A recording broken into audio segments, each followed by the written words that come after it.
ठरलं तर मग या मालिकेचा जबरदस्त प्रोमो रिलीज झालेला आहे। या प्रोमोमध्ये आपण पाहत असतो की अर्जुनला कळलेलं असतं ही प्रिया पॉयझनचं इंजेक्शन देऊन मैना आणि सदाला मारण्याचा प्रयत्न करत आहे। तेव्हा सायली म्हणते तुम्ही काळजीच करू नका, माझ्या मैत्रिणी आहेत त्या सगळ्या गोष्टी मॅनेज करतील।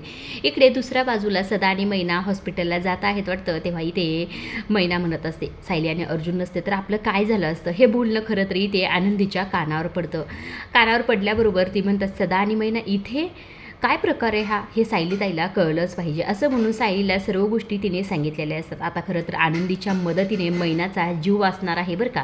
आता इकडे हॉस्पिटलमध्ये गेल्यानंतर ही जी प्रिया असते ना नर्स बनून आलेली असते, तोंडाला वगैरे मास्क असतो त्यामुळे तिला कोणीही ओळखत नाही। मात्र इकडनं नंदिनी आलेली असते। इंजेक्शन देता क्षणी नंदिनी तिचा हात धरते आणि तिच्या तोंडावरचा मास्क काढते आणि म्हणत असते की आता हे इंजेक्शन मी तुला देणार।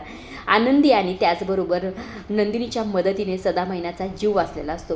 प्रिया तिथून सुद्धा सटकलेली असते। सटकल्यानंतर खरं इकडनं आलेले असतात त्या म्हणजे मंजिरी आणि त्याचबरोबर रमा आणि मंजिरी तर तिची फार फजिती करतात बरं का। अक्षरशः मंजिरी तिला इथे चिखलात ढकलते, तिथून कशी बशी उडते, लगेच इकडनं असते ती म्हणजे रमा सुद्धा तिची फार फजिती करते। खरं तर या सायलीच्या 4 मैत्रिणीमुळे सदा आणि मैनाचा जीव वाचलेला असतो। आजच्या पुरतं एवढंच। अशा डेली मालिकेच्या अपडेट जर तुम्हाला जाणून घ्यायला आवडत असतील तर आपल्या चॅनलला जरूर सबस्क्राईब करा आणि तोपर्यंत पाहत राहा ठरलं तर मग। धन्यवाद।